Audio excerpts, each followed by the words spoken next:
Yang pertama, mohon perkenalkan secara singkat diri Anda, pengalaman kerja atau organisasi Anda, dan apa yang memotivasi Anda mengambil posisi ini.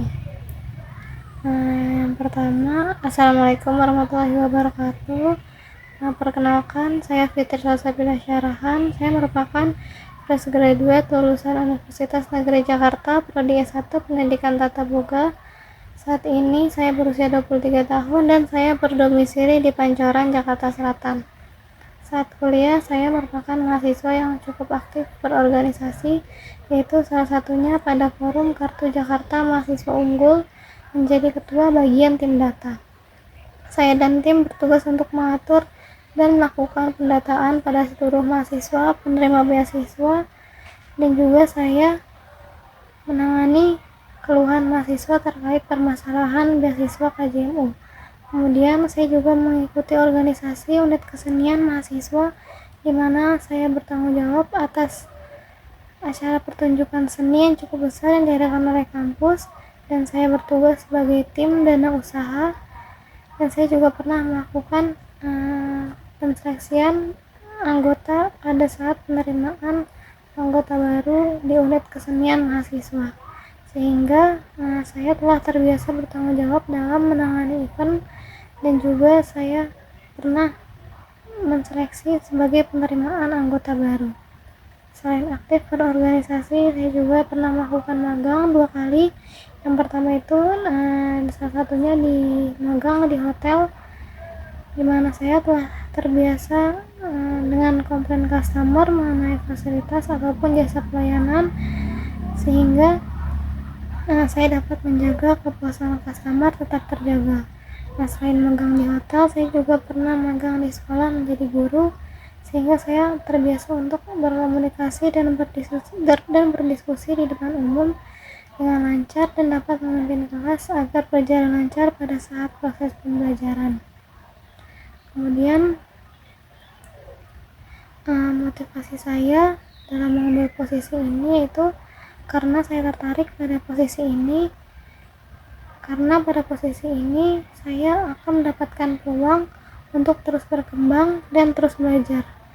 Dalam peran saya sebelumnya sebagai mahasiswa, saya mengembangkan landasan yang kuat dalam berkomunikasi yang baik, lalu dapat bekerja sama tim dengan baik, selalu kreatif dan inovatif, dan serta berpikir logis pada setiap tanggung jawab serta tugas yang saya kerjakan. Dan kemudian saya juga bersemangat untuk melanjutkan lebih jauh mengembangkan keterampilan yang saya miliki di perusahaan industri terkemuka seperti Indosat Orindo.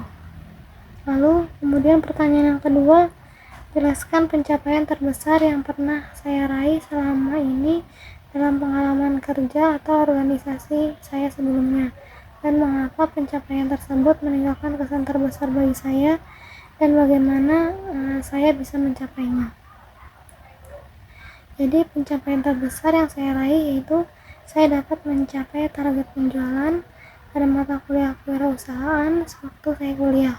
Alasan saya menganggap hal itu merupakan pencapaian terbesar karena pada mata kuliah kewirausahaan saya bertugas sebagai ketua kelompok pertama kali, dan dimana saya bertanggung jawab besar akan kelompok yang akan saya pimpin.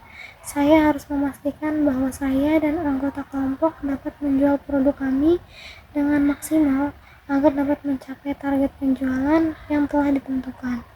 Cara saya sebagai ketua anggota agar kelompok kami dapat mencapai target penjualan yaitu dengan membuat konten produk setiap harinya, memperkenalkan produk kami ke media sosial agar banyak dikenal oleh masyarakat. Kemudian kami membuka sistem pre-order setelah membuat konten produk tersebut, dan kami juga membuat konten harga promosi di setiap minggunya untuk menarik masyarakat lebih banyak lagi untuk membeli dan tertarik kepada produk kami.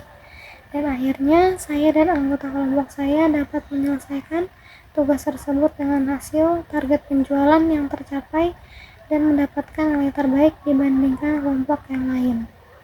Lalu untuk pertanyaan yang ketiga, jelaskan situasi di mana saya harus melakukan hal yang benar meskipun hal itu membawa konsekuensi negatif bagi saya.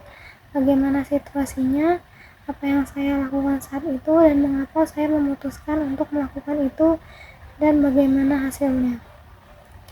Jika saya dihadapkan pada situasi yang membingungkan, seperti saya harus melakukan hal yang benar namun hal tersebut membawa dampak negatif bagi saya, maka saya memikirkan kembali apakah saya benar-benar harus melakukan hal tersebut atau tidak. Jika saya tahu hal tersebut sudah memberikan banyak dampak negatif bagi saya tidak akan mau melakukan hal tersebut. Saya akan melakukan hal lain yang dimana hal tersebut tidak memberikan dampak negatif bagi saya. Hal yang memberikan dampak positif serta menghasilkan hasil yang positif juga yang akan saya lakukan. Karena saya percaya sesuatu hal yang benar yang harus dilakukan itu tidak akan memberikan konsekuensi dampak negatif kepada siapapun. Karena hal yang benar akan selalu menghasilkan dampak yang positif dan tidak merugikan siapapun. Jika hal tersebut dianggap benar namun menghasilkan dampak konsekuensi yang negatif, maka dapat dikatakan hal tersebut tidaklah benar untuk dijalankan. Dan hasil yang saya dapatkan itu saya tidak kecewa atas keputusan yang telah saya ambil, karena keputusan tersebut adalah keputusan yang tidak menimbulkan dampak negatif bagi saya ataupun orang lain. Sekian pertanyaan yang dapat saya jawab. Kurang lebihnya mohon maaf. Wassalamualaikum warahmatullahi wabarakatuh.